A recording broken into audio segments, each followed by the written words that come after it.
tinha como filha. Vindo viajante ao homem rico, não quis este tomar das suas ovelhas e do gado para dar de comer ao viajante que viera a ele, mas tomou a cordelinha do homem pobre e preparou para o homem que lhe havia chegado. Olha, irmãos, daqui a pouco a gente continua. Quando Davi pecou, Deus pega, porque nada fica em oculto, amém? Tudo é revelado, nada fica encoberto. Deus chega agora e revela para o profeta e diz: Natan, vai lá na casa de Davi. Aí Natan, quando chega na casa de Davi, Natan conta uma historinha. Qual é a historinha que Natan conta? Diz: olha Davi, tem um homem que é rico, e esse homem rico tem muitas ovelhas. Ele mora vizinho a um homem pobre. Esse homem pobre só tem uma única ovelhinha que criaram, cuidaram junto com os filhos, de um maior xodó. O homem rico recebeu um viajante na sua casa, e em vez de ele matar uma das suas ovelhas, já que ele tinha muitas, ele resolveu pegar a ovelha do pobre e sacrificá-la para dar para o viajante. Meus irmãos, quando Davi ouviu essa história, olha o que a Bíblia diz. Davi, tudo que Davi julgava era para a morte, né? Aí ele ouviu essa história. Qual foi o julgamento de Davi? Olha aí o que diz o versículo 5. Então o furor de Davi se acendeu sobremaneira contra aquele homem, e disse a Natan: tão certo como vive o Senhor, o homem que fez isso deve ser morto. O homem que fez isso deve ser morto. Amados, o texto que nós lemos primeiro, qual foi? Jesus disse o quê? Com a medida que você medir, você será medido. E eu estou dando um exemplo para você de um homem chamado Davi, que ele tinha o costume de medir, de julgar, sempre com um juízo muito forte. Tudo dele era da morte. Quando o rapaz que matou Saul, ele matou. Quando os dois homens chegaram para dizer que mataram Isbosete, ele fez o quê? Ele matou. E agora, quando o profeta chega para ele e conta a história que o homem rico matou a ovelha de um pobre, qual foi o juízo dele? Ele disse: esse homem deve o quê? Morrer. Agora veja quem era esse homem.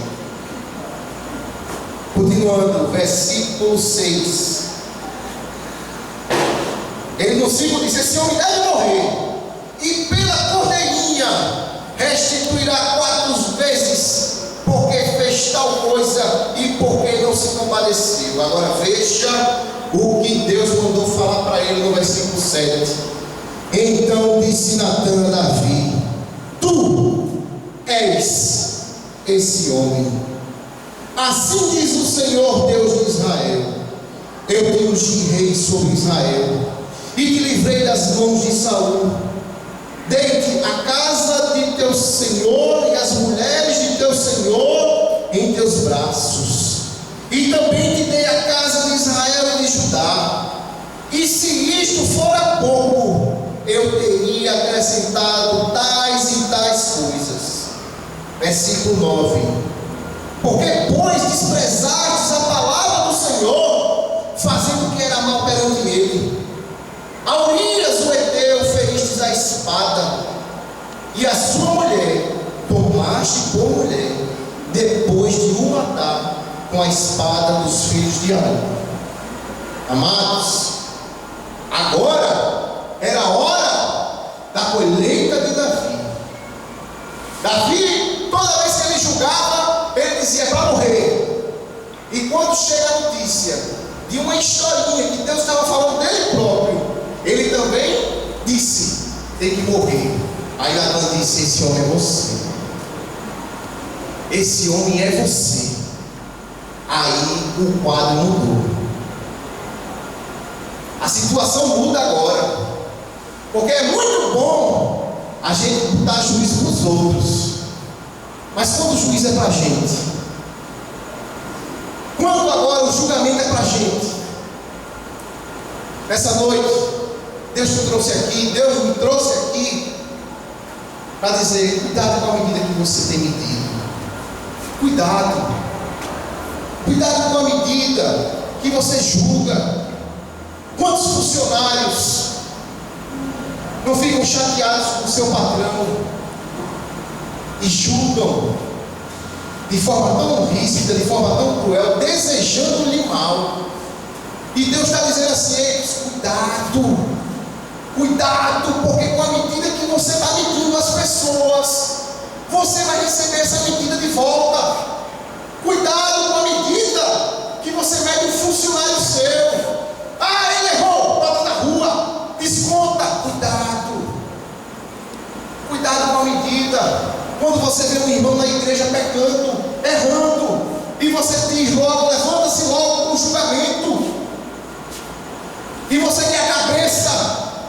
Muitas vezes nós queremos ser justiceiros dentro da nossa família. Quantas vezes nós vemos coisas erradas na nossa família? É um primo, é um irmão, é um tio, é um pai, é um filho. E quando vem o julgamento, sempre é um julgamento cruel, sempre é um julgamento querendo mal. E Deus está dizendo: calma, cuidado com esse julgamento que você faz do teu pai, cuidado com esse julgamento que você faz da tua mãe, cuidado com esse julgamento que você faz do seu pastor, cuidado com a forma que você julga, cuidado como você julga o seu marido, cuidado com a medida que você tem tomado com as pessoas, porque da forma que você tem medido, essa medida vai voltar para você. Essa medida vai voltar. Da forma que eu estou medindo a pessoa, eu vou ser medido também. E lembre-se, Davi era um homem que sempre dava certo. E quando a gente anda certo, a gente muitas vezes nos achamos no direito de ser justiceiros, no direito de apontar. Só que precisamos lembrar que da mesma forma Davi pecou, e todos nós estamos sujeitos a cair e a pecar. E Jesus, ele vem nos ensinar nessa noite uma coisa: misericórdia.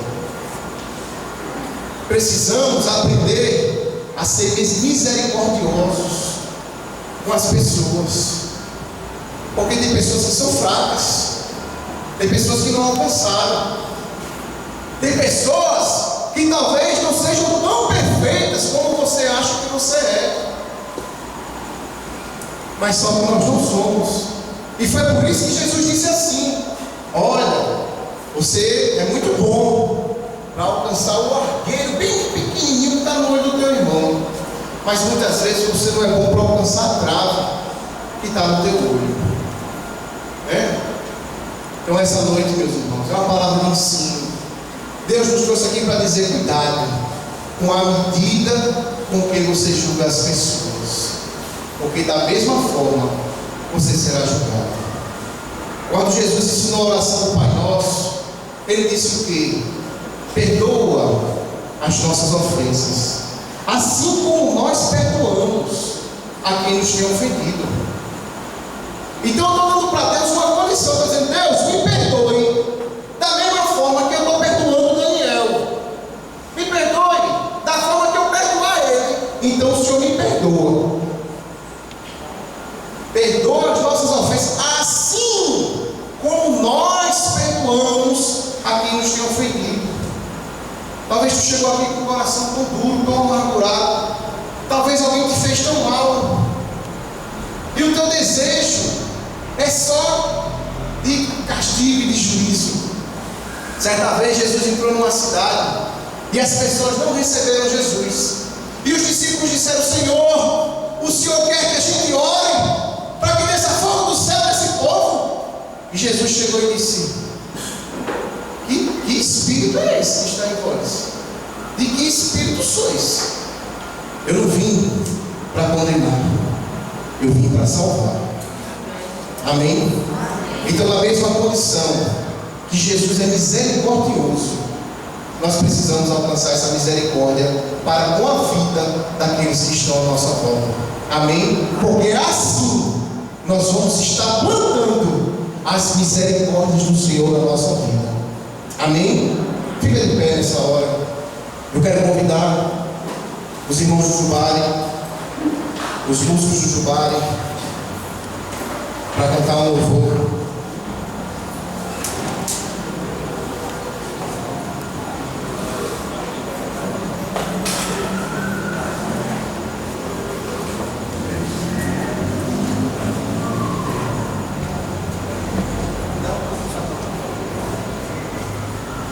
Eu quero que você reflita na letra desse louvor. Feche o teu olho. O louvor que os irmãos vão cantar essa noite diz assim: me ajuda a melhorar. Que você possa, na hora que eles estiverem entoando, orar ao Senhor e dizer: Senhor, me ajuda a melhorar. Porque eu não sou essa bolacha toda que eu acho que eu sou. Me ajuda a melhorar, para que eu aprenda a olhar para o meu irmão, para que eu aprenda a olhar para o meu familiar, e que eu seja mais misericordioso. Às vezes eu estou na igreja e vejo um parente meu em pecado, e eu já me acho no direito de julgar, de dizer que vai para o inferno, de dizer que Deus vai pesar a mão, quando na verdade outrora nós também estávamos no pecado, mas que a misericórdia de Deus foi tão grande que Ele estendeu a mão para nós. Vamos dizer isso ao Senhor: me ajuda a melhorar.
precisando da misericórdia de Deus na tua vida. E Deus nos trouxe aqui porque Ele é misericordioso. Nós somos esses pecadores que Jesus disse que veio salvar. Ele te trouxe aqui para dizer isso. Eu sou misericordioso. E eu quero que você seja misericordioso da mesma forma. Eu quero orar com você. Com você que talvez esteja passando, enfrentando as consequências de alguma medida que você tomou na vida de alguém. E hoje talvez você esteja sofrendo por algum julgamento que no passado você teve. Fecha teu olho, coloca a mão no teu coração. Apresenta a tua vida para Deus. Diz assim: Deus, eu libero perdão. Eu libero perdão para aquela pessoa que me magoou tanto. Para aquela pessoa, Pai, que eu achei que não era digna. Que eu queria tanto que a tua mão pesasse sobre ela, porque ela me magoou, ela me machucou. Mas nessa hora, vai viver o sentimento que Cristo viveu naquela cruz. Quando Ele olhou para o alto e disse: Pai, perdoa-lhes, porque eles não sabem o que fazem. Nós temos que ser misericordiosos. Pai, nessa hora, apresenta a vida de cada irmão que está aqui. Alguns pais que estão aqui machucados, que estão feridos. Alguns que, como Davi, têm um coração às vezes tão duro, tão cruel. Mas que nessa noite nós possamos aprender a ser misericordiosos como o Senhor é. Porque a tua misericórdia, Senhor, é a causa da gente não ser consumidos. Tantas vezes erramos, tantas vezes falhamos, mas a tua mão sempre está estendida para nos resgatar. Por isso, nessa hora, Pai, que a tua palavra ela seja um bálsamo no nosso coração, que todas as feridas sejam saradas e que possamos, Pai, sair daqui renovados, restaurados, não como Davi, mas como Jesus. Nós te oramos, pedindo a tua bênção, em nome de Jesus.